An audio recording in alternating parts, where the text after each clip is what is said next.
scriptures today seem very, very much to point to our world and our world in general.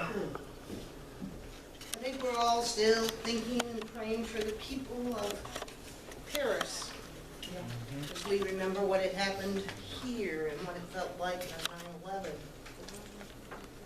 And I think about Daniel. And Daniel was one of those books that is a book of prophecy, a book of the apocalypse, the end of the world, actually. That's what it is supposedly to be. And it talks about a great warrior named Michael.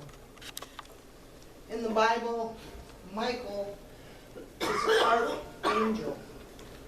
And he was the archangel that fought so many battles for so many people. And Daniel talks about him coming and defeating evil,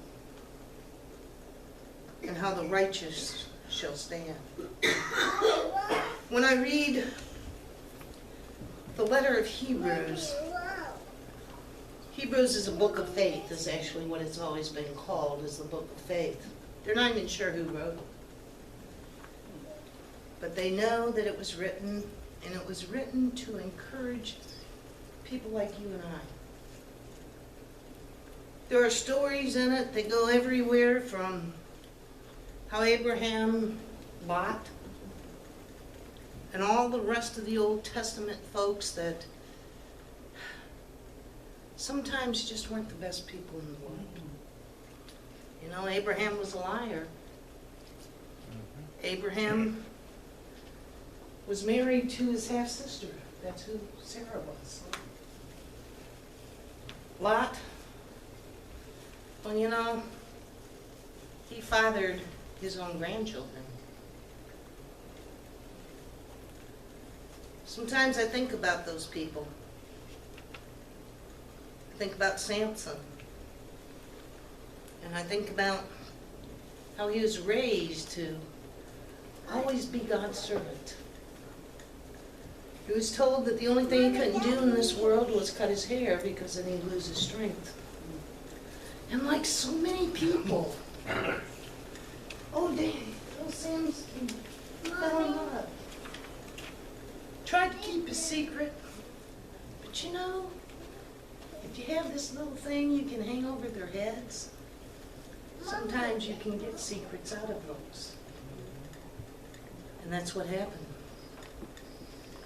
And he was punished, and yet he came back and he saved an entire nation. And I think about all that. And I think about the people in Hebrews telling us that we had a high priest. Someone that's above all others, that's always there on our side. That no matter what happens, that high priest is on our side and will plead our case. That high priest shed his own blood so that we should be forgiven. And we can meet our God with joy, knowing we are part of God's family. And now we come down to Jesus that is talking to his disciples. And they see the large stones that went together to build the temple in Jerusalem. Large stones. Stones that I'm not even sure how the people of that time moved. You know, they didn't have a lot of tools like we do now. But they moved these large stones and they built this large building. It was supposed to be a beautiful building. One that just dazzled you as you walked in. Whenever I read about that temple, I kind of think of some of the Catholic churches around here, some of the cathedrals. In Detroit, we had a lot of the cathedrals and beautiful, beautiful old churches. You walked in, they had the stained glass windows. They had the stations of the cross that were beautifully painted on the walls. They had statues of the saints. that you wondered how human beings could make something that beautiful. And I think about those when I think about that. And I think those cathedrals have been there for hundreds of years, some of them. And I don't know if they'll ever come down. Think of St. Pete's. You know, think of the Vatican. Do you think they're ever going to come down? People restore them, keep them going? And Jesus is standing there telling his disciples that it all will fall. Each and every piece of it will fall. Now, I don't know about you, but I came into this world in 1948. Telling you all how old I am. I came into this world at the end of World War II. I was 2 years old and the Korean War was here. I was about 15 years old, and there were some other little wars between there. And the Vietnam War hit. Graduated from high school in 1966. And half my classmates are in Vietnam and still there and will be for a long, long time. And if they weren't in Vietnam, their bodies were shipped home. I was looking on Facebook, and my cousin from Pennsylvania, Sherry, who remembers family history so well, posted pictures of her brother who was killed in Vietnam, of my cousin Glenn who was killed, my cousin June who was killed. And I think about that. And those are the only ones that I can remember that died. I don't know about you, but I was horror-stricken when I heard about France. And how people can be so cruel. I think about that. I'm 67 years old and I've lived through war my entire life. I don't remember any time when there was just peace here on earth. There was war in some countries, somewhere, some atrocities going on. Women and children being killed for no particular reason. Women being sold into slavery. Young boys being shipped off to war to never come home. I don't know about all you, but you know, I worried and prayed that my son was never going to have to go, and God's been good and he hasn't, and now guess what I'm praying for? My grandsons are getting to that age. That we're not going to end up in something where they go and I lose one of them. Because that'd break my heart. And the world is getting worse. Because now it's not only your grandsons, but you better worry about your granddaughters and your daughters. Anyone under the age of 38 years old, if they're related to you folks, they can be drafted. Think about it. Think about it. And we have people that say they're doing this for God. And I sit here and I wonder, what happened? What happened to my Jesus, who came to preach love, who came to preach understanding, that came to teach us to be kind and good to one another? I think about that a lot here lately. Oh, more than I care to think about it, really. Got up this morning, didn't want to get up. First of all, my electricity was out. Oh. You all ever tried to blow dry your hair without electricity? Just you gotta wait until it comes back on so you can get those little things done. And God knows we can't go out in the house if Suzette can't use her curling in here. Oh. You just can't do that. So you wait for electricity to come on. And you think more and more about all this stuff going on in the world. And you think, God, help me to pray for the people who are doing this. Now that's a calling we have. It's hard to do. It's hard to pray for the enemy. Maybe if we prayed more for the enemy and tried to understand them a little more, maybe all this would not be happening. Amen. Maybe if we worried a little more about taking care of those who are our neighbors.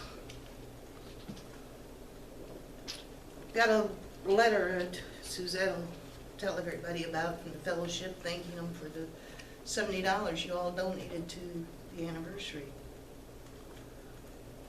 Because they were able to help, well, part of our $70 anyway, with churches in Mississippi. Didn't have one there, we got one now. With churches in the Sudan. Didn't have one there, we got one now. Churches in Eastern Europe. Didn't have one, we got one now. And I forget the other churches. But there is at least 10 new churches we started. And some of them are in Muslim countries. And we're not so much pushing down our religion down their throat as we're pushing love down our throat. Taking care of our neighbors. Being there for each other. And I think about that. And isn't that what Christ told us to do? I think about it. I think about reaching into my pocket and pulling out just a little extra money for somebody who doesn't have a meal. I think about the little post of kindness I hear. I have a girl who married one of my nephews. Don't even really know her, never met her. But she posted on Facebook. I thought about the people who could not buy toys for their kids this Christmas. So I bought 5 to take to Toys to Tot. I was walking down the street and there was this older gentleman and he looked so hungry. So I walked into the pizza shop and I bought him a pizza and I took it to him. And he hugged my neck and he thanked me because it's the first meal he's had in a week. Are we willing to step out like that? This is a girl who don't even go to church because I know Matthew, I know he ain't going. Unless Mama dragged him, and now he's in the Navy, so Mama can't drag him anymore. But I think about it. I think about us. We say we're Christians, each and every one of us. And what are we called to be if we're Christians? What are we called to be? I don't want to be evangelical who stands up here and say, I'm only here to save your soul. I want to be the person that says, I'm up here to show you God's love. I want to show you how important you are to the God we serve. I believe that's what this church is called for. Being kind, being loving, being giving to those in need. I think about it. We're the only ones that give to the senior citizens. What's wrong with this city? Aren't those the folks who have worked to help us to get where we are now? What's wrong with this city? Why do we have to have angel trees? Why do we have to have the family services? For all of you who don't know, those are the ones in the schools that make sure every kid gets a present. What's wrong with our churches? Why do we only take care of those within our churches? I don't know about you, but God called me to love all people. And I think God's called you to love all people. It's important that we give. Give to the church to keep the doors open so we can give to those that want to come by and get. Think about it.